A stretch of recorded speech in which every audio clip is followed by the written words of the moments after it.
വേദവാക്യം വായിക്കാം. ഇന്ന് കർത്തൃമേശയുണ്ട്, അതിനോടനുബന്ധിച്ച് സ്തോത്രം ഒരു വാക്യം വായിക്കുവാൻ താല്പര്യപ്പെടുന്നു. ലൂക്കോസിൻ്റെ സുവിശേഷം 22-ാമത്തെ അധ്യായം അതിൻ്റെ 20-ാമത്തെ വാക്യം വായിച്ചാട്ടെ. അവണ്ണം തന്നെ അത്താഴം കഴിഞ്ഞ ശേഷം അവൻ പാനപാത്രം കൊടുത്തു. ഈ പാനപാത്രം നിങ്ങൾക്ക് വേണ്ടി ചൊരിയുന്ന എൻ്റെ രക്തത്തിലെ പുതിയ നിയമമാകുന്നു. ഒരു നിമിഷം കണ്ണടയ്ക്കാൻ നമുക്ക് പ്രാർത്ഥിക്കാം. സ്തോത്രം. ഞങ്ങളെ വാത്സല്യമായി സ്നേഹിക്കുന്ന ഞങ്ങളെ സ്വർഗ്ഗസ്ഥ പിതാവേ, ഇന്ന് തിരുവചനത്തിലൂടെ നീ ഞങ്ങളോട് സംസാരിക്കണം. കർത്താവെ, ഞങ്ങളെ ശക്തീകരിക്കുന്ന, ഞങ്ങളെ കർത്താവെ കഴുകിയെടുക്കുന്ന, ഞങ്ങളെ പുതുക്കി പണിയുന്ന ആ വചനത്തിൻ്റെ ശക്തി ഇന്ന് കർത്താവെ ഞങ്ങളോട് കൂടി ഇരിക്കണമെന്ന് ഞങ്ങൾ പ്രാർത്ഥിക്കുന്നു. അങ്ങ് ഞങ്ങളോട് സംസാരിക്കണം. വചനം കർത്താവെ പറയുവാൻ അടിയനെയും അത് ശ്രദ്ധിക്കുന്ന ഏവരെയും കർത്താവ് ധാരാളമായിട്ട് അനുഗ്രഹിച്ചാട്ടെ. അങ്ങയുടെ നാമം മാത്രം മഹത്വമെടുക്കണം. പ്രാർത്ഥന കേട്ടനായി നന്ദി, യേശുവിൻ പൊന്നു നാമത്തിൽ തന്നെ, ആമേൻ. ഇന്നത്തെ ചിന്തയ്ക്ക് ടൈറ്റിൽ കൊടുത്തിരിക്കുന്നത് രക്തത്തിൽ പുതിയ നിയമം, the new covenant in blood. സ്തോത്രം. അവിടെ പറഞ്ഞിരിക്കുന്നത് പോലെ ഇതൊരു പുതിയ നിയമമാണ്. എന്നാൽ ഇതിൻ്റെ പ്രത്യേകത ഇത് രക്തത്തിൽ എഴുതിയതാണ്, രക്തത്തിലുള്ളതാണ്. സ്തോത്രം. ഹല്ലേലൂയ. ഇത് പുതുത് എന്ന് പറയുമ്പോൾ തന്നെ അതിൻ്റെ ആ സവിശേഷത പഴയതിനേക്കാൾ വളരെ വളരെ വളരെ ഉത്തമമായതാണ്. ഹല്ലേലൂയ. മാത്രവുമല്ല, അത് ദൈവവും മനുഷ്യനുമായിട്ടൊരു ആഴമേറിയ ബന്ധം കൊണ്ടുവരുന്നതാണ്.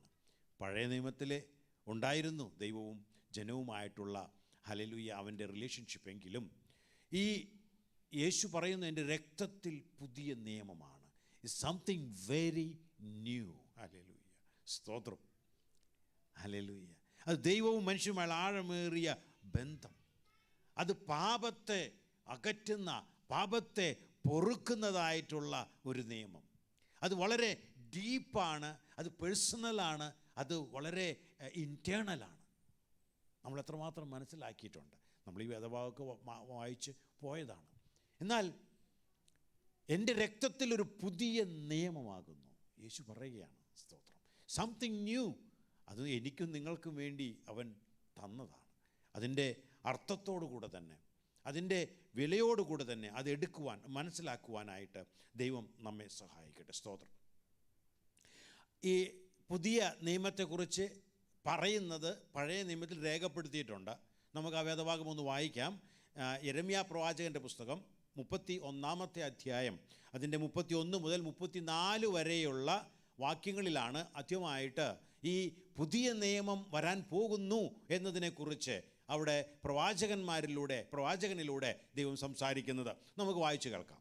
ഞാൻ ഇസ്രായേൽ ഗൃഹത്തോടും യഹൂദ ഗൃഹത്തോടും പുതിയൊരു നിയമം ചെയ്യുന്ന കാലം വരും എന്ന യഹോവയുടെ അരുളപ്പാട്. ഞാൻ അവരുടെ പിതാക്കന്മാരെ കൈക്ക് പിടിച്ച് മിസ്രയീം ദേശത്തു നിന്ന് കൊണ്ടുവന്ന നാളിൽ ഞാൻ അവരോട് ചെയ്ത നിയമം പോലെയല്ല. ഞാൻ അവർക്ക് ഭർത്താവായിരുന്നിട്ടും അവർ എൻ്റെ നിയമം ലംഘിച്ചു കളഞ്ഞു എന്ന യഹോവയുടെ അരുളപ്പാട്. എന്നാൽ ഈ കാലം കഴിഞ്ഞ ശേഷം ഞാൻ ഇസ്രായേൽ ഗൃഹത്തോട് ചെയ്യുവാനിരിക്കുന്ന നിയമം ഇങ്ങനെയാകുന്നു. ഞാൻ എൻ്റെ ന്യായപ്രമാണം അവരുടെ ഉള്ളിലാക്കി അവരുടെ ഹൃദയങ്ങളിൽ എഴുതും. ഞാൻ അവർക്ക് ദൈവമായും അവർ എനിക്ക് ജനമായും ഇരിക്കും എന്ന യഹോവയുടെ അരുളപ്പാട്. ഇനി അവരിൽ ആരും തൻ്റെ കൂട്ടുകാരനെയും തൻ്റെ സഹോദരനെയും യഹോവയെ അറിയുക എന്ന് ഉപദേശിക്കുകയില്ല. അവർ ആബാലവൃദ്ധം എല്ലാവരും എന്നെ അറിയും. ഞാൻ അവരുടെ അകൃത്യം മോചിക്കും, അവരുടെ പാപം ഇനി ഓർക്കുകയും ഇല്ല എന്ന യഹോവയുടെ അരുളപ്പാട്. സ്തോത്രം. ഇവിടെയാണ് യേശു ഇത് എൻ്റെ രക്തത്തിൽ പുതിയ നിയമം എന്ന് പറയുന്ന ആ പുതിയ നിയമത്തെക്കുറിച്ച് വേദവാക്യത്തിൽ പറയുന്നു. ഞാൻ ഇസ്രായേൽ ഗൃഹത്തോടും യഹൂദ ഗൃഹത്തോടും പുതിയൊരു നിയമം ചെയ്യുന്ന കാലം വരും. ആ കാലം ഇന്ന് നമ്മൾ അനുഭവിച്ചുകൊണ്ടിരിക്കുകയാണ്. ഹല്ലേലൂയ. സ്തോത്രം. അവരത് നോക്കിക്കൊണ്ടതാണ് കേട്ടോ. പ്രവാചകന്മാരത് മുൻനോക്കി എപ്പോൾ വരും, ഞങ്ങൾക്കതിൽ അംഗമാകുവാൻ കഴിയുമോ എന്ന് നോക്കി ആകാംക്ഷയോടെ കാത്തിരുന്നതാണ്. എന്നാൽ പലർക്കും അത് സാധിച്ചില്ല. എന്നാൽ എനിക്കും നിങ്ങൾക്കും അതിനുള്ള ഭാഗ്യം തന്നിട്ടുണ്ട്. ഞാൻ അവരുടെ പിതാക്കന്മാരെ കൈപിടിച്ച് മിസ്രയീം ദേശത്ത് നിന്ന് കൊണ്ടുവന്ന നാളിൽ ഞാൻ അവരോട് ചെയ്ത നിയമം പോലെയല്ല. ഈ നിയമം അവരെ കൈ പിടിച്ച് കൊണ്ട് നടത്തിയതുപോലെയല്ല ഈ നിയമം. എന്ന് വെച്ചാൽ അതിനേക്കാളും ഇൻറ്റിമസിയേറിയ, അതിനേക്കാളും ആഴമേറിയ ഒരു ബന്ധമാണ് ഈ ബന്ധത്തിലൂടെ ദൈവം നമുക്ക് പ്രദാനം ചെയ്യുന്നത്. ആദ്യമായിട്ട് അവിടെ പറയുന്നു, ഞാൻ അവർക്ക് കൈക്ക് പിടിച്ച്, അല്ലേ, ഞാൻ അവർക്ക് കൈക്ക് പിടിച്ച് മിസ്രയീം ദേശത്ത് നിന്ന് കൊണ്ടുവന്നു. എന്നാൽ ഈ പുതിയ നിയമത്തിൻ്റെ പ്രത്യേകത എന്ന് പറയുന്നത്, നമ്മെ കൊണ്ട് നടത്തുന്നത് ആരാണെന്നറിയാമോ? ദൈവത്തിൻ്റെ ആത്മാവാണ്. സ്തോത്രം. ദൈവത്തിൻ്റെ ആത്മാവും ഈ പുതിയ നിയമവും തമ്മിൽ വളരെ ആഴമേറിയ ബന്ധമുണ്ട്. സ്തോത്രം. അവിടെ പറഞ്ഞിരിക്കുന്നത് ഈ ആത്മാവിന് നമ്മുടെ ഉള്ളിലാക്കിയിട്ട്, ഇതാണ് ഈ പുതിയ നിയമത്തിൻ്റെ പ്രത്യേകത. ദൈവവചനം ആദ്യോടന്തം നമ്മൾ വായിക്കുകയാണെങ്കിൽ വളരെ വളരെ കണക്റ്റഡായിട്ട് ദൈവം നമ്മൾ സംസാരിക്കുന്നുണ്ട്, നമ്മളോട് ഇടപെടുന്നുണ്ട്, നമുക്ക് പറഞ്ഞു തരുന്നുണ്ട്. നാം ഗ്രഹിച്ചാൽ മാത്രം മതി. സ്തോത്രം. അവിടെ കൈക്ക് പിടിച്ചു കൊണ്ടുവന്ന അവസ്ഥ മാറിയിട്ട് ഇപ്പോൾ ഈ പുതിയ നിയമം അത് ആത്മാവിൻ്റെ ഒരു ബലത്തോടെ നമ്മെ നടത്തുന്ന ഒരു നിയമമാക്കി അവൻ മാറ്റിയെടുത്തു. സ്തോത്രം. നമുക്ക് വായിക്കാം. എസെക്കിയേൽ പ്രവാചകൻ്റെ പുസ്തകം 36, 26, 27 വാക്യങ്ങൾ വായിച്ചാൽ. ഞാൻ നിങ്ങൾക്ക് പുതിയൊരു ഹൃദയം തരും, പുതിയൊരു ആത്മാവിനെ ഞാൻ നിങ്ങളുടെ ഉള്ളിലാക്കും. കല്ലായുള്ള ഹൃദയം ഞാൻ നിങ്ങളുടെ ജഡത്തിൽ നിന്ന് നീക്കി മാംസമായുള്ള ഹൃദയം നിങ്ങൾക്ക് തരും. ഞാൻ എൻ്റെ ആത്മാവിനെ നിങ്ങളുടെ ഉള്ളിലാക്കി നിങ്ങളെ എൻ്റെ ചട്ടങ്ങളിൽ നടക്കുമാറാക്കും. നിങ്ങൾ എൻ്റെ വിധികളെ പ്രമാണിച്ച് അനുഷ്ഠിക്കും. നോക്കണേ, ഈ നിയമത്തിൻ്റെ പ്രത്യേകത എന്ന് പറയുന്നത് ഇതൊരു ആത്മാവിൻ്റെ ഒരു പ്രവൃത്തിയാണ്. അതുകൊണ്ട് എസെക്കിയേൽ പ്രവാചകന്റെ പുസ്തകത്തിൽ പറയുന്നത്, ഞാൻ നിങ്ങൾക്ക് പുതിയൊരു ഹൃദയം തരും. ഈ പഴയ നിയമം, ഹല്ലേലൂയ, നമുക്ക് അത് വ്യത്യസ്തമായിരുന്നു. എന്നാൽ പുതിയ നിയമം അതുമായിട്ട് കണക്ട് ചെയ്യാനേ പറ്റത്തില്ല, ഒന്ന് പോളിഷ് ചെയ്തെടുക്കാൻ പറ്റത്തില്ല. അത് ഹല്ലേലൂയ, അത് നമ്മൾ ഒന്ന് പെയിൻ്റ് അടിച്ചിട്ട് നമുക്ക് കൊണ്ടുവരുവാൻ പറ്റത്തില്ല, അല്ലെങ്കിൽ ഒന്ന് കഴുകി വൃത്തിയാക്കിയാൽ പറ്റത്തില്ല. ഇവിടെ പറയുന്നത്, ഞാൻ നിങ്ങൾക്ക് ഒരു പുതിയ ഹൃദയം തരും. ഹല്ലേലൂയ.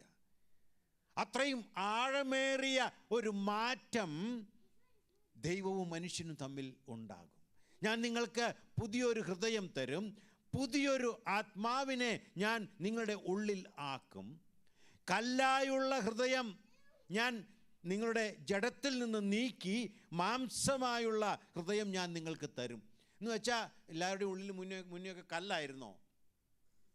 അല്ല.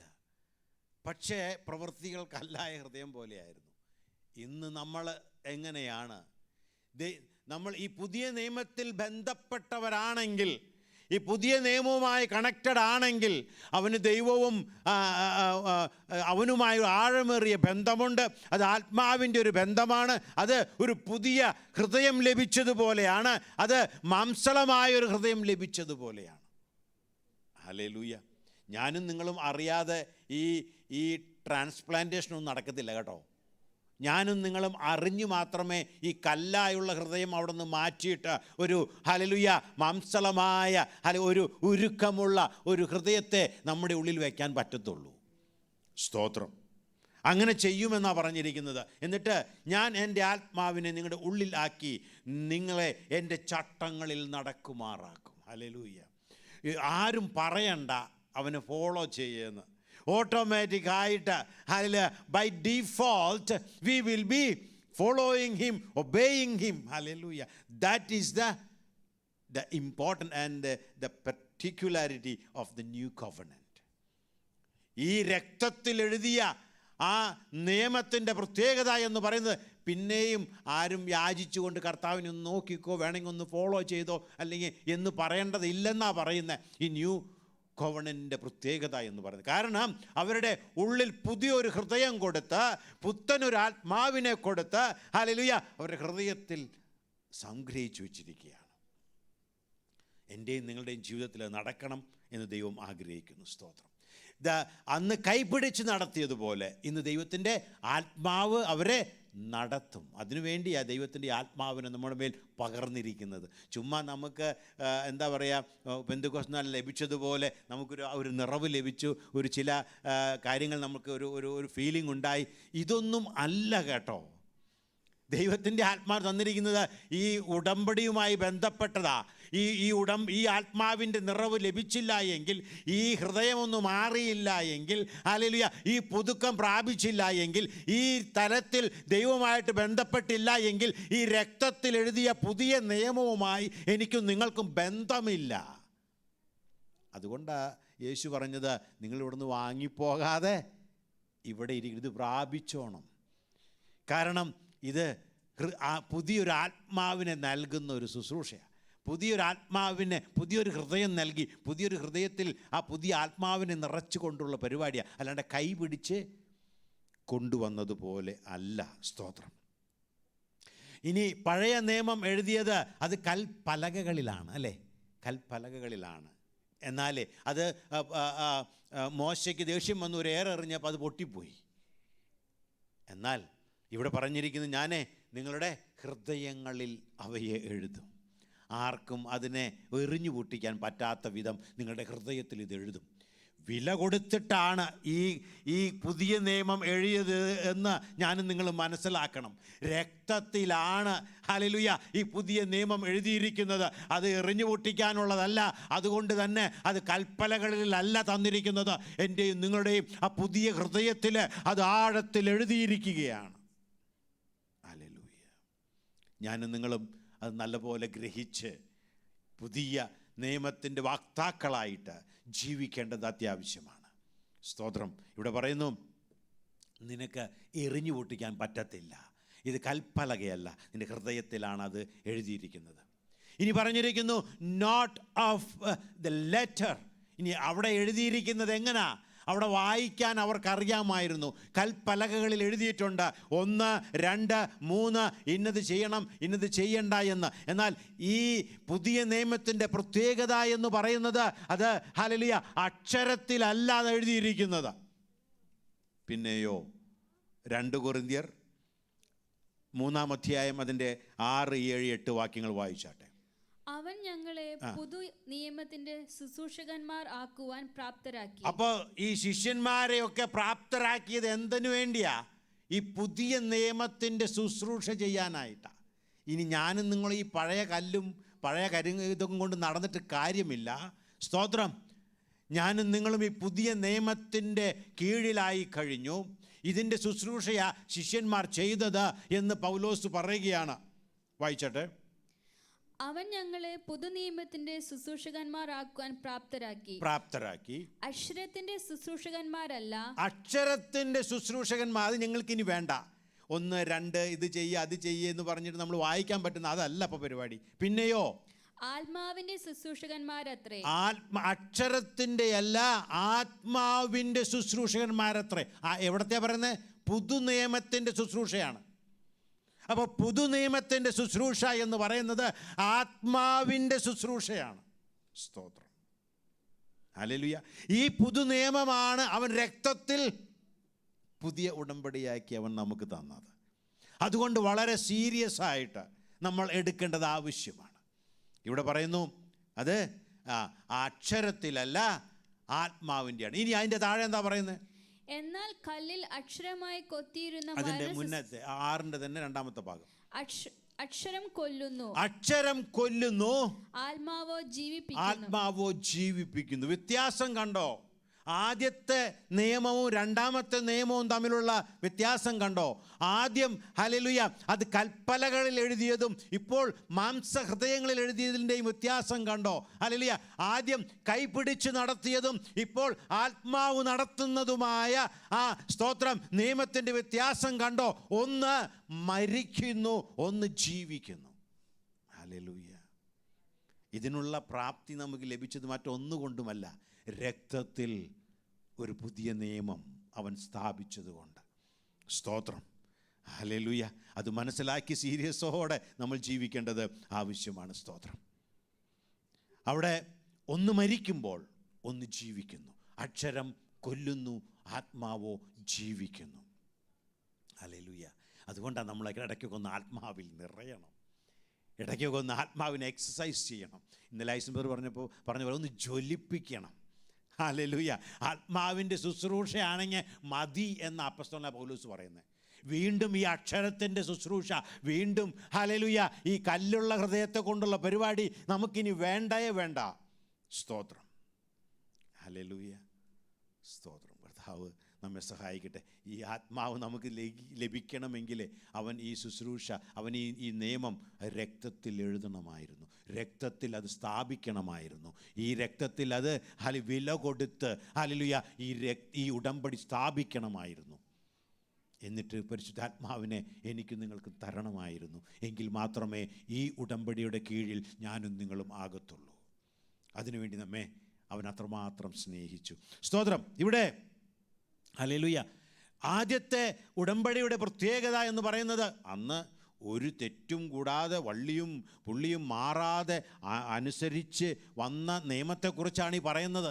അയ്യോ, അവർക്ക് ആ പഴയ നിയമം എന്ന് പറഞ്ഞാൽ അവർ അങ്ങനെ അങ്ങ് വീഴും. കാര്യം ആംഗ്യം മാത്രമേ ഉള്ളൂ, റിച്വൽസ് മാത്രമേ ഉള്ളൂ, ഉള്ളിലൊന്നുമില്ല. എങ്കിലും അവരത് ചെയ്യുമായിരുന്നു.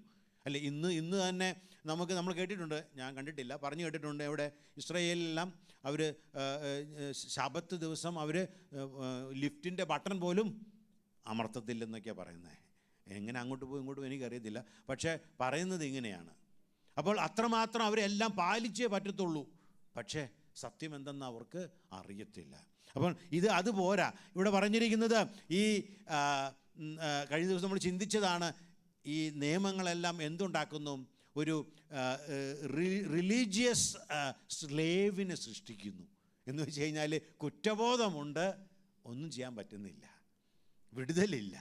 ഇതാണ് പഴയ നിയമത്തിൻ്റെ പ്രത്യേകത.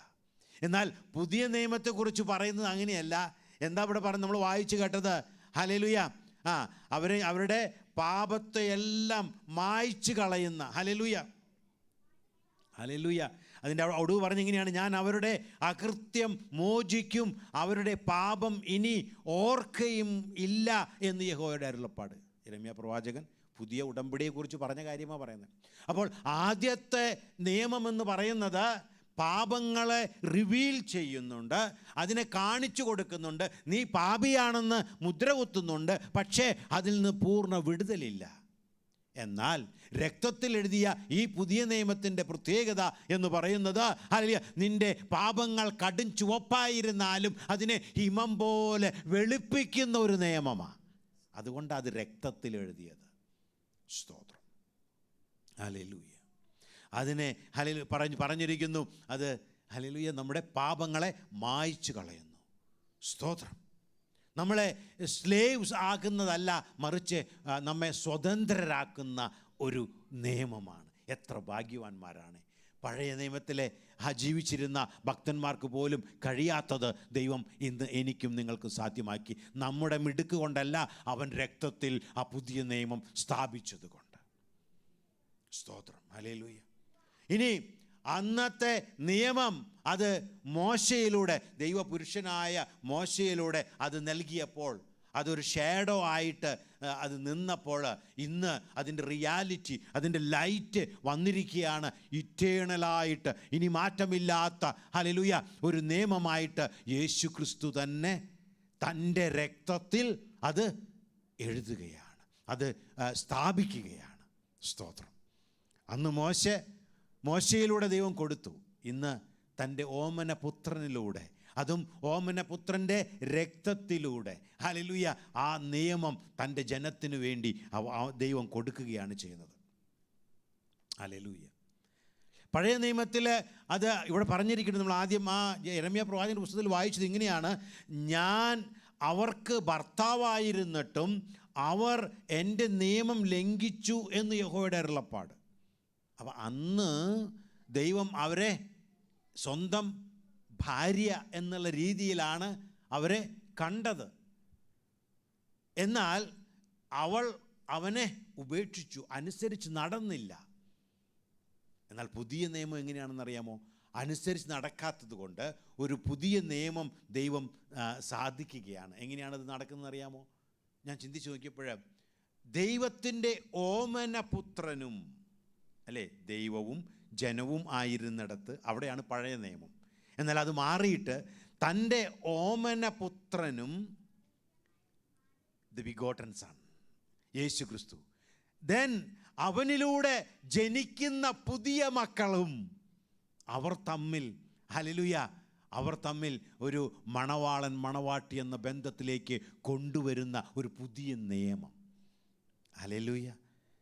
അതുകൊണ്ടാണ് വീണ്ടും ജനിക്കണം എന്ന് പറയുന്നത്. യേശു ക്രിസ്തു എന്ന തൻ്റെ ഏകജാതനെ നമ്മെ മണവാട്ടിയായിട്ട് കിട്ടണമെങ്കിൽ ഈ പുതിയ നിയമത്തിലൂടെ, ഈ രക്തത്തിൽ ഇനീഷ്യേറ്റീവ് ചെയ്ത രക്തത്തിലൂടെ ഞാനും നിങ്ങളും ഒരു പുതുക്കം പ്രാപിച്ച് പുതുജനനം പ്രാപിച്ച് ഹല്ലേലൂയ ദൈവ മക്കൾ ആയെങ്കിൽ മാത്രമേ ഈ ബന്ധം ഉള്ളൂ. കാരണം അത്രയും ശ്രേഷ്ഠമായ ഒരു ബന്ധമാണിത്, അത്രയും വില കൊടുത്ത ഒരു ബന്ധമാണിത്. സ്തോത്രം.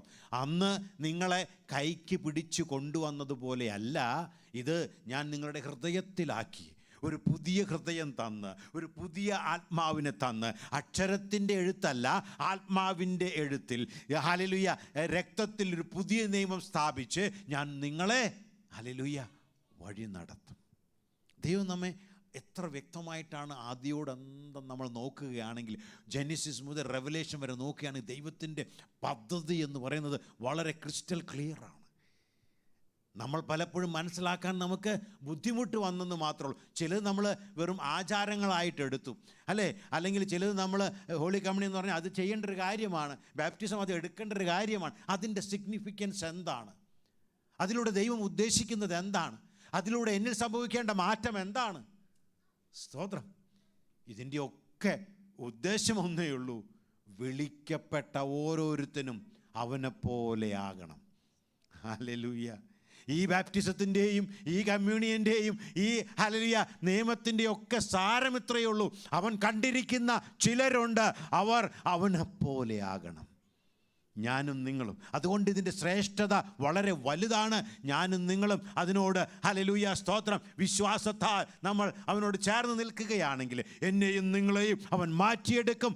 ഒരു മനുഷ്യനും അല്ലെങ്കിൽ ലോകത്തിന് നമുക്ക് തരാൻ കഴിയാത്തതായ വലിയ പദവി ദൈവം നമുക്ക് തരും. ഹല്ലേലൂയ. അപ്പോൾ ഈ ബന്ധമെന്ന് പറയുന്നത് യേശു തൻ്റെ പിതാവിൻ്റെ ഓമനപുത്രനായ ബിഗോട്ടൻ സണ്ണായ യേശുവും അതുപോലെ തന്നെ തൻ്റെ ജനത്തിൽ നിന്ന് മാത്രമല്ല, ദൈവം സൃഷ്ടിച്ച എല്ലാ ജനതയിൽ നിന്നും ജനിക്കുന്ന പുതിയ മക്കൾ സഭ, ആ സഭയും തൻ്റെ ബിഗോട്ടൻ സണ്ണുമായിട്ടുള്ള ഭാര്യ ഭർത്തൃ എന്ന നിലയിൽ, ആ മണവാട്ടി എന്ന നിലയിൽ ഒരു അകറ്റാൻ കഴിയാത്ത നിത്യമായ ഒരു ബന്ധത്തിൻ്റെ തുടക്കമാണ് ഈ രക്തത്തിൽ എൻ്റെ പുതിയ നിയമം. സ്തോത്രം. നമ്മുടെ മുന്നിൽ കർത്തൃമേശയുണ്ട്. നമുക്ക് ഹല്ലേലൂയ അതിൻ്റെ സീരിയസ്നെസ്സോടുകൂടെ മനസ്സിലാക്കിയിട്ട് ആ രക്തത്തിൻ്റെ നിയമത്തിൽ ഞാൻ അംഗമാകുന്നു എന്ന് രണ്ട് കൈകളും ഉയർത്തി പറഞ്ഞ് നമുക്കതിനെ സ്വീകരിക്കാം. കർത്താവിൻ്റെ അത്യന്ത ശക്തി, ആത്മാവിൻ്റെ അത്യന്ത ബലം നമ്മെ ഇന്ന് മൂടുമാറാകട്ടെ. ഹല്ലേലൂയ. സ്തോത്രം. ഹല്ലേലൂയ. അപ്പോൾ അതുകൊണ്ടാണ് യോഹന്നാൻ്റെ സുവിശേഷത്തിൽ ഇപ്രകാരം പറഞ്ഞത്. അതായത് എന്തിനാണ് തൻ്റെ ഓമനപുത്രനെ കൊടുത്ത് അവൻ ഒരു ബിഗോട്ടൻ സണ്ണിനെ കൊടുത്ത് അവൻ ഒരു ആഴമേറിയ ഒരു ബന്ധത്തിലേക്ക് നമ്മെ കൊണ്ടുവരികയാണ്. അതുകൊണ്ടാണ് യോഹന്നാൻ്റെ സുവിശേഷം 1 യോഹന്നാൻ സുവിശേഷം ലേഖനം 1 യോഹന്നാൻ 2-ാം അധ്യായം അതിൻ്റെ 2-ാമത്തെ വാക്യം വായിച്ചോട്ടെ. അവൻ നമ്മുടെ പാപങ്ങൾക്ക് പ്രായശ്ചിത്തമാകുന്നു, നമ്മുടേതിന് മാത്രമല്ല സർവ്വലോകത്തിന്റെ പാപത്തിനും തന്നെ. സകല ലോകത്തിൻ്റെയും പാപത്തിനു വേണ്ടി ഒരുവൻ എന്ത് ചെയ്യുന്നു? യാഗമായി തീരുന്നു.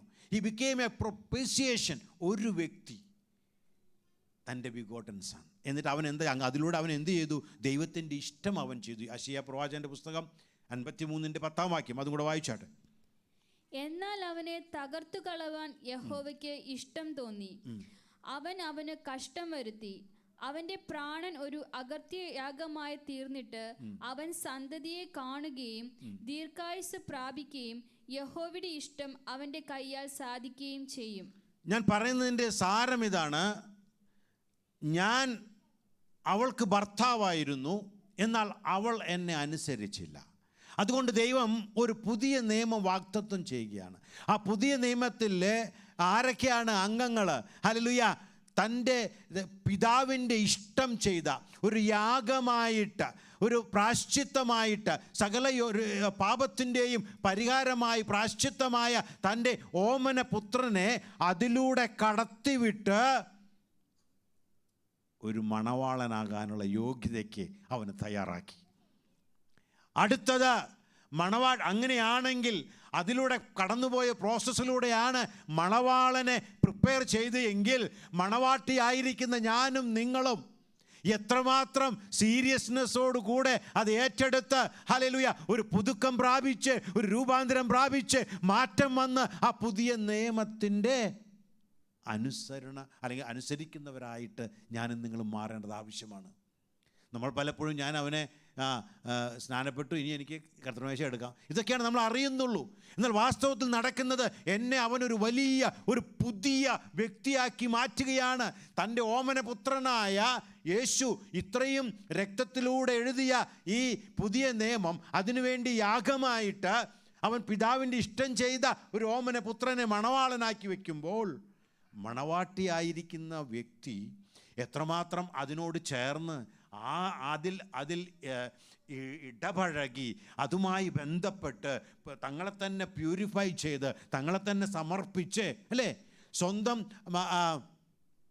പദവി, സ്വന്തം പൊസിഷൻ വേണ്ട എന്ന് വെച്ച് ഈ താണഭൂമിയിൽ വന്ന് ഇത്രയും കഷ്ടപ്പെട്ട്, അല്ലേ, എല്ലാവർക്കും വേണ്ടി യാഗമായി തീർന്ന ആ മണവാളന് വേണ്ടി ഒരു പാവമൊന്നും കുഴപ്പമില്ല, ഇനിയിപ്പോൾ അതിൻ്റെ ഒന്നും ആവശ്യം, നമുക്കിപ്പോൾ എല്ലാ ദിവസവും ഞാൻ സൺഡേ പോകുന്നുണ്ടല്ലോ എന്ന് പറയുന്ന ഒരു മണവാട്ടിയുമായിട്ട് മാച്ച് ചെയ്യാൻ പറ്റത്തില്ല. അവനെ ധ്യാനിച്ച് അവനെ മുഴുവനായും പിൻപറ്റുന്ന ഹല്ലേലൂയ അങ്ങനെയുള്ളൊരു മണവാട്ടിയെയാണ് ദൈവം പ്രതീക്ഷിക്കുന്നത്. അതിനുവേണ്ടിയാണ് തൻ്റെ ഓമന പുത്രനെ ഇതിലൂടെ കടത്തിവിട്ടത്. ഞാനും നിങ്ങളും ശരിയാണ്, ബാപ്റ്റിസം എടുത്തു, ശരിയാണ്, ഹോളി കമ്മ്യൂണിയൻ എടുക്കുന്നുണ്ട്, ശരിയാണ്, സൺഡേ ആരാധനയ്ക്ക് വരുന്നുണ്ട്, ശരിയാണ്, പ്രസംഗിക്കുന്നുണ്ട്. പക്ഷേ ഞാനും നിങ്ങളും എത്രമാത്രം മാറ്റത്തിന് വിധേയപ്പെട്ടിട്ടുണ്ട്? ഒരു കല്ലായ ഹൃദയത്തെ മാറ്റി മാംസളമായ ഹൃദയം വന്നിട്ടുണ്ടോ? നമ്മുടെ ഹൃദയത്തെ പുതുക്കി പണിതിട്ടുണ്ടോ? ഹല്ലേലൂയ, അക്ഷരത്തിലല്ല ആത്മാവിൽ ഞാനിതെല്ലാം എഴുതിയിട്ടുണ്ടോ? സ്തോത്രം. എൻ്റെ ദൈവവുമായിട്ട് ആഴമേറിയ ബന്ധത്തിൽ ഞാൻ ആയിട്ടുണ്ടോ? ഞാനും നിങ്ങളും ശോധന ചെയ്യാൻ വേണ്ടി നമ്മൾ ഒരുമിച്ച് ചിന്തിക്കുകയാണ്. സ്തോത്രം. യോഹന്നാൻ്റെ സുവിശേഷത്തിലെ അവിടെ നിക്കോദേമോസിനോട് യേശു പറയുന്നുണ്ട്, അല്ലേ, യോഹന്നാൻ്റെ സുവിശേഷം 3-ാം അധ്യായം 3 മുതൽ 6 വരെയുള്ള വാക്യങ്ങൾ വായിച്ചാട്ടെ. യേശു അവനോട്, ആമേൻ ആമേൻ ഞാൻ നിന്നോട് പറയുന്നു, പുതുതായി ജനിച്ചില്ല എങ്കിൽ ദൈവരാജ്യം കാണുവാൻ ആർക്കും കഴിയുകയില്ല എന്ന് ഉത്തരം പറഞ്ഞു. പുതിയതായി ജനിച്ചേ പറ്റത്തുള്ളൂ കേട്ടോ. അത് ഞാനീ പറയുന്നത് വെറുതെ നമ്മൾ ചുമ്മാ അങ്ങ് വചനത്തിൽ പറഞ്ഞിട്ടുണ്ട്, ഞാനങ്ങ് കൈക്കൊണ്ടപ്പോൾ അങ്ങ് പുതിയ വ്യക്തിയായി. ശരിയാണ്, പക്ഷേ എന്നിൽ ആ മാറ്റം വന്നിട്ടുണ്ടോ? ഞാൻ പുതിയ വ്യക്തിയായിട്ടുണ്ടോ? കാരണം അങ്ങനെയുള്ള ഒരുവനെ ഒരു പ്രോസസ്സിലൂടെ കടന്നുപോയി. യേശു പിതാവിൻ്റെ മഹത്വത്തിലിരുന്ന വ്യക്തിയാണ്. ആ മഹത്വത്തിലിരുന്ന വ്യക്തിയെ അങ്ങനെ തന്നെ പിടിച്ചിരുന്ന മണവാളനായിക്കോ എന്ന് പറഞ്ഞതല്ല. അവനെ ഈ പ്രോസസ്സിലൂടെ കടത്തിവിട്ട് നമുക്ക് വേണ്ടി യോഗ്യത നേടുകയാണ്. സ്തോത്രം. ആ യോഗ്യത നേടിയ മണവാളന് വേണ്ടി ഒരുക്കുന്ന മണവാട്ടി അത്രയും ശ്രദ്ധയോടെ വേണം, അത്രയും നിർമ്മലതയോടെ വേണം, അത്രയും പുതുക്കത്തോടെ വേണം, അത്രയും ഒരുക്കത്തോടെ വേണം. ഞാനും നിങ്ങളുമാ ആ മണവാട്ടി. കർത്താവ് നമ്മെ സഹായിക്കട്ടെ. സ്തോത്രം. ഇവിടെ പറയുന്നത് നീ വീണ്ടും ജനിക്കണം, വീണ്ടും ജനിക്കണം. നീ വായിച്ചട്ടെ. നിക്കോദിമോസ് അവനോട്, മനുഷ്യൻ വൃദ്ധനായ ശേഷം ജനിക്കുന്നത് എങ്ങനെ? രണ്ടാമതും അമ്മയുടെ ഉദരത്തിൽ കടന്ന് ജനിക്കാമോ എന്ന് ചോദിച്ചു. അതിന് യേശു, ആമേൻ ആമേൻ ഞാൻ നിന്നോട് പറയുന്നു, വെള്ളത്താലും ആത്മാവിനാലും ജനിച്ചില്ല എങ്കിൽ ദൈവരാജ്യത്തിൽ കടപ്പാൻ ആർക്കും കഴിയുകയില്ല. ആ മണവാളന്റെ അടുത്തോട്ട് പോകാൻ പറ്റത്തില്ല കേട്ടോ. പുതുതായി ജനിച്ചേ പറ്റത്തുള്ളൂ. എങ്ങനെയാ? വെള്ളത്തിലും ആത്മാവിലും ജനിച്ചേ പറ്റത്തുള്ളൂ. വെള്ളം റെപ്രസെൻ്റ് ചെയ്യുന്നത് 2-3 കാര്യങ്ങളുണ്ട്. ഒന്ന് വന്നിട്ട് ബാപ്റ്റിസത്തെ കുറിക്കുന്നുണ്ട്, ഒന്ന് വന്ന് ദൈവവചനത്തെ കുറിക്കുന്നുണ്ട്, പിന്നെ ഒന്ന് വന്ന് ക്ലെൻസിങ്ങിനെ കുറിക്കും. പഴയ നിയമകാലത്ത് വെള്ളം അവരെ എടുത്തിരുന്നത് ശുദ്ധീകരണത്തിന് വേണ്ടിയായിരുന്നു. അപ്പോൾ ക്ലെൻസിങ്ങിനെ കാണിക്കുന്നുണ്ട്. സ്തോത്രം. ഇതെല്ലാം കാണിക്കുന്നത് നാം വെള്ളത്തിൽ ജനിക്കണം, ഒരു ക്ലെൻസിങ് നമ്മിൽ വരണം, ഒരു മാറ്റം നമ്മിൽ വരണം. മാത്രവുമല്ല അടുത്തെന്താ പറഞ്ഞിരിക്കുന്നത്? വെള്ളത്തിലും ആത്മാവിനാലും ജനിക്കണം. ഈ ആത്മാവിനാലും ഈ വെള്ളത്തിലാലും ആ ഒരു ക്ലെൻസിങ്, ആ ഒരു മാറ്റം നമ്മിൽ വന്ന് ഈ ആത്മാവിൻ്റെ ഒരു പുതിയ നിറവ് നമ്മിൽ വന്നില്ല എങ്കിൽ നാം വീണ്ടും ജനിക്കുന്നില്ല. ഈ വീണ്ടും ജനനം കൃത്യമായിട്ട് നിക്കോദെമോസിനോട് പറയുകയാണ്, വീണ്ടും ഞാൻ എങ്ങനെ ജനിക്കുന്നത് എന്ന് കൃത്യമായിട്ട് പറയുകയാണ്. വെള്ളത്തിലും ആത്മാവിലും ജനിക്കണം. കാരണം ഇതൊരു പുതിയ നിയമമാണ്. ഹല്ലേലൂയ. ഒരു പുതിയ നിയമത്തിൻ്റെ ഭാഗവാക്കാകുവാൻ നിന്നെ തിരഞ്ഞെടുത്തുന്നതാ. സ്തോത്രം. The selection process. Hallelujah. He has paid all the price, but you and me have to seriously consider that and follow. Hallelujah. ചെയ്യുവാൻ നമ്മെ ദൈവം സഹായിക്കട്ടെ. സ്തോത്രം. ഇവിടെ people and God, and you will be my people and I will be your God. അല്ലേ, യിരെമ്യാ പ്രവാചകൻ്റെ പുസ്തകം ഏറ്റവും ഒടുവ് നമ്മൾ വായിച്ച വാക്യം അതാണ്. 31 സ്തോത്രം 31. എന്നാൽ ഈ കാലം കഴിഞ്ഞ ശേഷം ഞാൻ ഇസ്രായേൽ ഗൃഹത്തോട് ചെയ്യുവാനിരിക്കുന്ന നിയമം ഇങ്ങനെയാകുന്നു. ഞാൻ എൻ്റെ ന്യായപ്രമാണം അവരുടെ ഉള്ളിലാക്കി അവരുടെ ഹൃദയങ്ങളിൽ എഴുതും. ഞാൻ അവർക്ക് ദൈവമായും അവർ എനിക്ക് ജനമായും ഇരിക്കുമെന്ന് യഹോവയുടെ അരുളപ്പാട്. ഞാൻ അവർക്ക് ദൈവമായും അവർ എനിക്ക് ജനമായും ഇരിക്കും എന്ന് പറഞ്ഞു കഴിഞ്ഞാൽ, ഞാൻ അവർക്ക് ദൈവമായി ഇരിക്കും എന്ന് പറഞ്ഞാൽ അതൊരു ഡീപ്പ് റിലേഷൻഷിപ്പാണ്. മുന്നേ ഉണ്ടായിരുന്നതിനേക്കാൾ ഉപരിയായി ഒരു ഡീപ്പ് റിലേഷൻ. ഞാൻ അവർക്ക് ദൈവമായി ഇരിക്കുമെന്ന് പറയുന്നതിൻ്റെ അർത്ഥം I am responsible for them. ഞാൻ അവർക്ക് ദൈവമായിരിക്കും എന്ന് വെച്ച് കഴിഞ്ഞാൽ അവരുടെ ആവശ്യങ്ങളിൽ അവരെ ഗൈഡ് ചെയ്യാൻ, അവരെ പ്രൊട്ടക്റ്റ് ചെയ്യാൻ, അവരെ ടേക്ക് കെയർ ചെയ്യാൻ ഞാൻ അവരുടെ ദൈവമായിരിക്കും. I am responsible. എന്നാൽ at the same time they will be my people. My people എന്ന് പറഞ്ഞു കഴിഞ്ഞാൽ അവരെങ്ങനെയായിരിക്കും? They will be obedient and intimate relationship with God. മാത്രവുമല്ല ഒരു ആഴമേറിയ ഒരു ബന്ധത്തിൽ ഉള്ള വ്യക്തികളായിരിക്കും. They will be my people. I will be their God. I am responsible to take care. I am responsible to guide them. I am responsible to bless them and to protect them. But at the same time, they should have an intimate relationship towards me. എല്ലാം വിട്ട് എനിക്ക് എൻ്റെ പ്രിയൻ മാത്രം മതി. പാട്ടിൽ മാത്രമല്ല, ജീവിതത്തിലും. Hallelujah. ഞാൻ അവനോടുകൂടെ ചേർന്നിരിക്കും. കർത്താവ് അപ്പോസ്തലൻ പൗലോസ് എന്താ പറഞ്ഞിരിക്കുന്നത്? ഞാൻ മരിച്ചിരിക്കുന്നു, ജീവിക്കുന്നതോ ക്രിസ്തുവാണ്. ഹല്ലേലൂയ. ഇതാണ് ബന്ധം. അങ്ങനെയുള്ള മണവാട്ടികളെയാ ദൈവത്തിന് വേണ്ടത്. മണവാട്ടികളെയല്ല, എല്ലാം ചേർന്ന ഒരു മണവാട്ടിയ. സ്തോത്രം. ദൈവം നമുക്ക് ആഴമേറിയ ബന്ധം. ദേ will be my people. Hallelujah. My people എന്ന് പറയാൻ, ദൈവത്തിന് പ്രാഗൽഭ്യത്തോടെ പറയാൻ തക്ക ബന്ധം കൊണ്ടു നടക്കുന്നവരായിരിക്കണം ഞാനും നിങ്ങളും. അല്ലേ? ഇപ്പം ഞാൻ ജിജി ഷീസ് മൈ വൈഫ് എന്ന് പറയുമ്പോൾ അതിനെ അനുസരിച്ച്, അല്ലേ, ആ കൊണ്ടു നടക്കുന്നതുകൊണ്ട് ഞാൻ പ്രാഗൽഭ്യത്തോടെ പറയുന്നത് ഷീ ഈസ് മൈ വൈഫ് എന്ന് പറയും. അല്ലേ? അതുപോലെ തന്നെയാണ് ദൈവം പറയുന്നത്, you will be my people and I will be your God. Amen. പിന്നെ വറിയാകണ്ട, നമ്മൾ തളരണ്ട. Hallelujah. The new covenant is written in blood. Hallelujah. Says that you are my people and I will be your God. കർത്താവ് നമ്മെ ആ ബലത്തോടെ നടത്തട്ടെ. ആ deep relationship കർത്താവ് നമുക്ക് തരട്ടെ. സ്തോത്രം. ഹല്ലേലൂയ. ഇതാണ് ആ പുതിയ നിയമം എന്ന് പറയുന്നത്. ഹല്ലേലൂയ. യോവേൽ പ്രവാചകൻ്റെ പുസ്തകത്തിൽ നമ്മൾ 2-ാം അധ്യായം 28 വായിക്കുന്നത് അതിൻ്റെ ഹല്ലേലൂയ. അതിനു മുന്നമേ നമ്മൾ കണ്ടു, ഈ രക്തത്തിൽ യേശു പറഞ്ഞു എന്താണ്? ഇത് എൻ്റെ രക്തത്തിലെ പുതിയ നിയമമാകുന്നു. ആ പുതിയ ഉടമ്പടി, നമ്മളിപ്പോൾ ഈ കേട്ട ആ ഉടമ്പടി, ദൈവം ആഴമേറിയ ബന്ധത്തിന് വേണ്ടി തൻ്റെ ജനത്തെ ഒരുക്കുന്നതായ ആ ഉടമ്പടി ഇനീഷ്യേറ്റ് ചെയ്തതാണ് ആ ഹോളി കമ്മ്യൂണിയൻ ടൈമിൽ യേശു ചെയ്തത്. ഹല്ലേലൂയ. അതിനുശേഷം അതിൻ്റെ പ്രോസസ്സായിരുന്നു. അവനൊരു ഇഞ്ചിഞ്ചായി അവൻ ക്രൂശിൽ യാഗമായി. ഈ ഇനീഷ്യേറ്റഡ്. അത് കഴിഞ്ഞിട്ട് ഈ ആത്മാവിൻ്റെ സ്തോത്രം, ആ നിറവിനെക്കുറിച്ചാണ് യോവേൽ പ്രവാചകൻ്റെ പുസ്തകത്തിൽ മുന്നമേ പറഞ്ഞത്. ഞാൻ സകല ജഡത്തിൻ്റെ മേലും എൻ്റെ ആത്മാവിനെ പകരും. നിങ്ങളുടെ പുത്രന്മാരും പുത്രിമാരും പ്രവചിക്കും. നിങ്ങളുടെ വൃദ്ധന്മാർ സ്വപ്നങ്ങളെ കാണും. നിങ്ങളുടെ യൗവനക്കാർ ദർശനങ്ങളെ ദർശിക്കും. അപ്പം നമ്മുടെയൊക്കെ ചിന്ത, അപ്പോൾ ഇടയ്ക്ക് ഇന്ന് ഉറങ്ങാൻ കിടന്നപ്പോൾ ഒരു സ്വപ്നം കണ്ടു, അല്ലെങ്കിൽ ഒരു നല്ല ദർശനം കണ്ടു, അതൊക്കെയാണെന്നാണ് നമ്മുടെ ചിന്ത. വാസ്തവത്തിൽ ഇവിടെ പറയുന്നത് എന്താണെന്നറിയാമോ? വാസ്തവത്തിൽ പറയുന്നത് ഈ കൊടുത്ത വചനങ്ങളെ അനുസരിക്കാത്ത ഒരു പഴയ നിയമത്തെ വിട്ട് പഴയ നിയമത്തെ വിട്ട് അവൻ്റെ വചനത്തെ ആഴത്തിൽ അറിഞ്ഞ് ഒബേ ചെയ്ത് അനുസരിക്കുന്ന ഒരു ജനത്തെ അവൻ ക്രിയേറ്റ് ചെയ്യും. മാത്രവുമല്ല, ഇത് അവർ അപ്ലൈ ചെയ്യുന്നതോടൊപ്പം, അനുസരിക്കുന്നതോടൊപ്പം അവർ വരാൻ പോകുന്ന കാര്യങ്ങളെക്കുറിച്ച് അവർ ഗ്രഹിക്കും എന്നാണ് അതിൻ്റെ അർത്ഥം.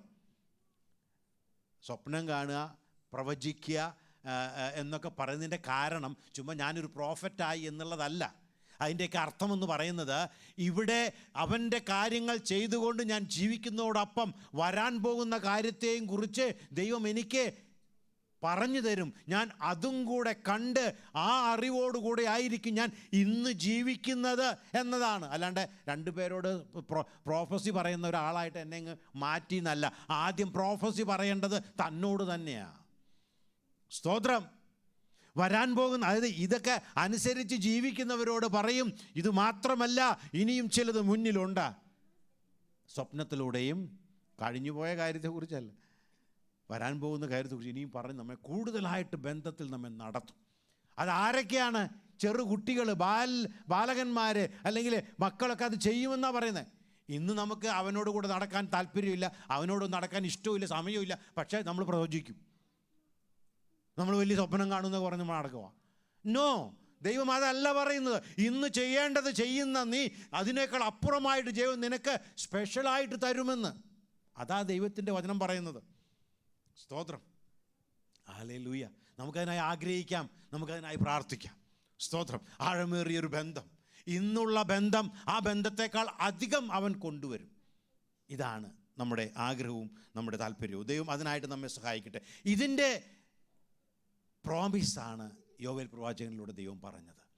ഈ സകല ജഡത്തിൻ്റെ മേലും ഞാൻ ഈ ആത്മാവിന് പകരും. അത് ഈ പുതിയ നിയമത്തിൻ്റെ സാഫല്യീകരണമാണത്.